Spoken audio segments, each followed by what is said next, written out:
Assalamualaikum warahmatullahi wabarakatuh. Kami dari kelompok 1, kelas 2C Administrasi Bisnis akan menjelaskan tentang perencanaan pesan-pesan bisnis.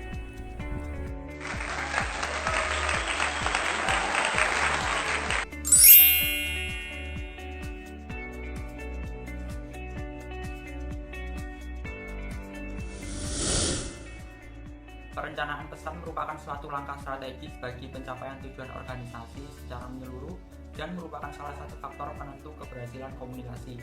Pesan-pesan bisnis yang terencana dengan baik akan mempermudah pencapaian tujuan komunikasi.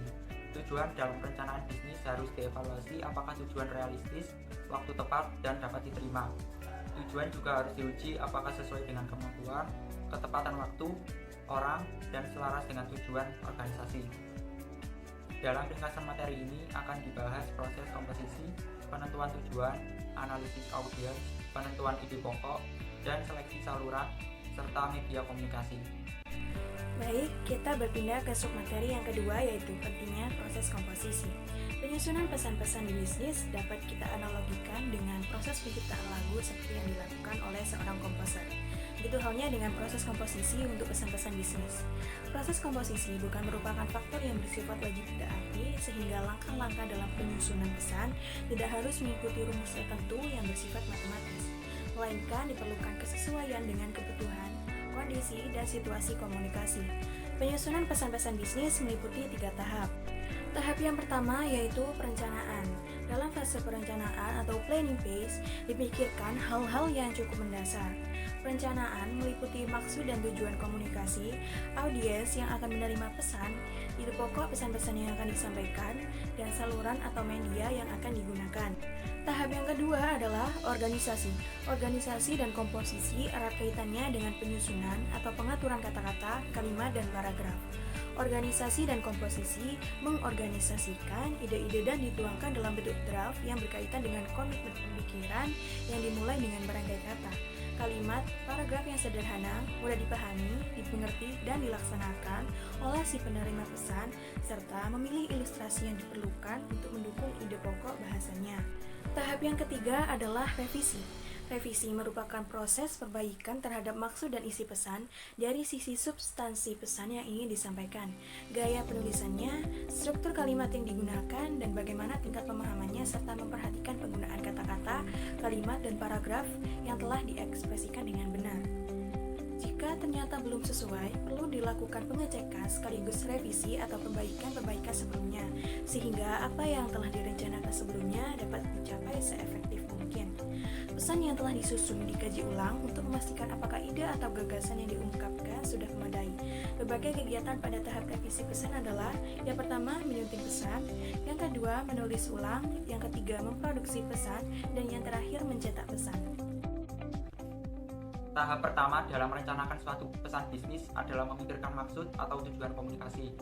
Untuk dapat melakukan hal itu, pertama Anda harus menentukan tujuan yang jelas.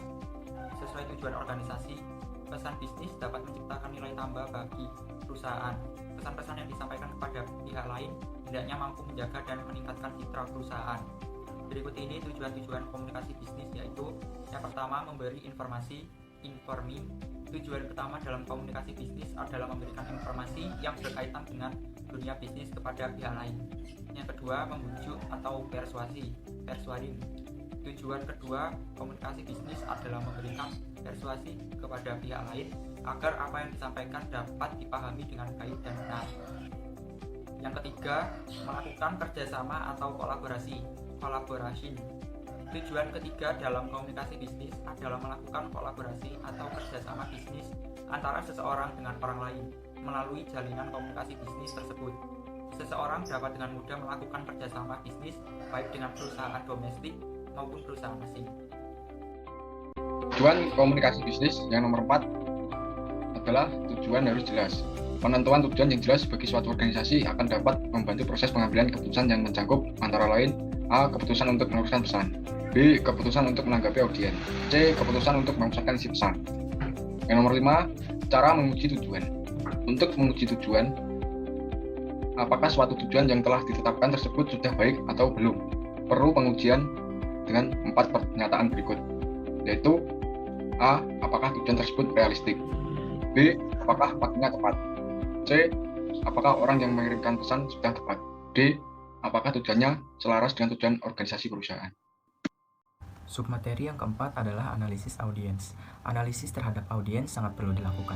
Audiens dalam studi komunikasi bisa individu ataupun organisasi. Audiens biasanya memiliki pemahaman yang berbeda-beda atas pesan yang mereka terima. Bila suatu komunikasi telah memiliki maksud dan tujuan yang jelas, maka berikutnya adalah memperhatikan audiens yang akan dihadapi.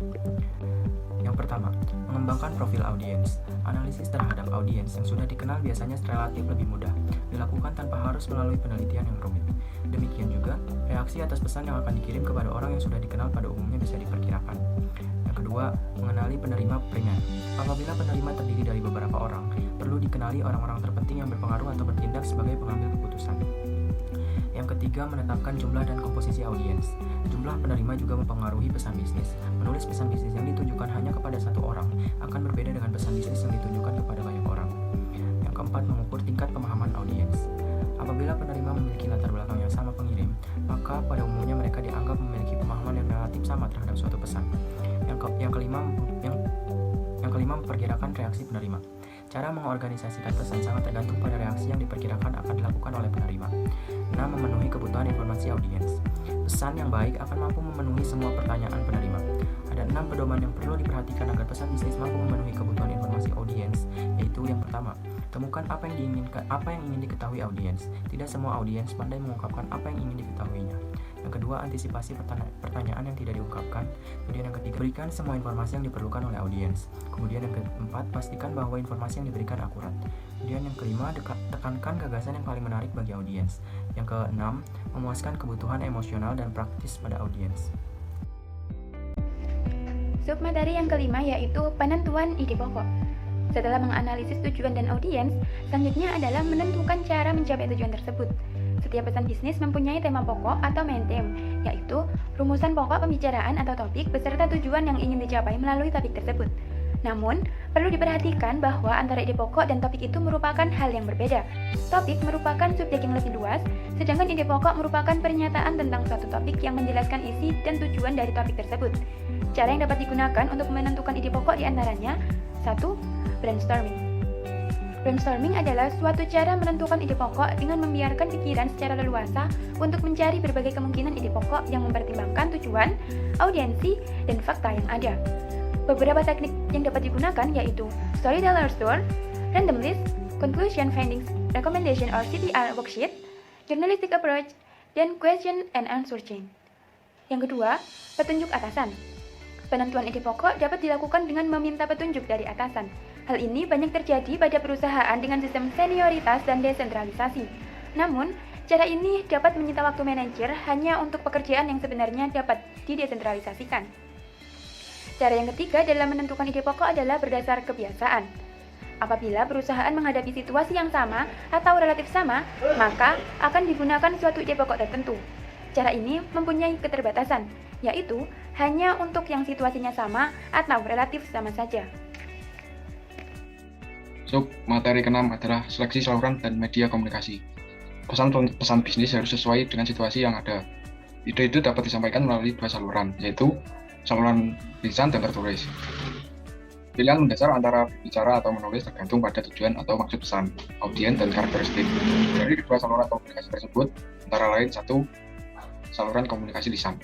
Komunikasi lisan mencakup antara lain percakapan antara 2 orang atau lebih, pembicaraan lewat telepon, wawancara kerja, diskusi, kelompok, seminar, lokakarya, pidato formal, dan presentasi publik lainnya. Kelebihan dari komunikasi lisan ialah sifatnya yang ekonomis. Bermanfaat bila yang disajikan adalah informasi kontroversial, karena reaksi audiens dapat terbaca dari isyarat mereka sehingga komunikator dapat menyesuaikan pesan-pesan yang akan disampaikan. Pada umumnya, semakin sedikit jumlah audiens, semakin baik interaksi di antara mereka. Jika komunikasi bertujuan untuk mencapai suatu keputusan atau pemecahan masalah, saluran yang dipergunakan ke arah audiens yang sedikit seharusnya media lisan. Kedua, saluran komunikasi tertulis. Pesan-pesan tertulis dalam bisnis dibuat dalam berbagai bentuk, misalnya surat, memo, proposal, dan laporan. Pilihan kata dalam pesan tertulis dilakukan dengan hati-hati untuk mempertahankan nada sopan dan bersahabat. Kekurangannya adalah umpan balik secara langsung yang tidak bisa diperoleh dengan waktu cepat. Sekian video presentasi dari kelompok 1. Terima kasih telah menonton. Wassalamualaikum warahmatullahi wabarakatuh.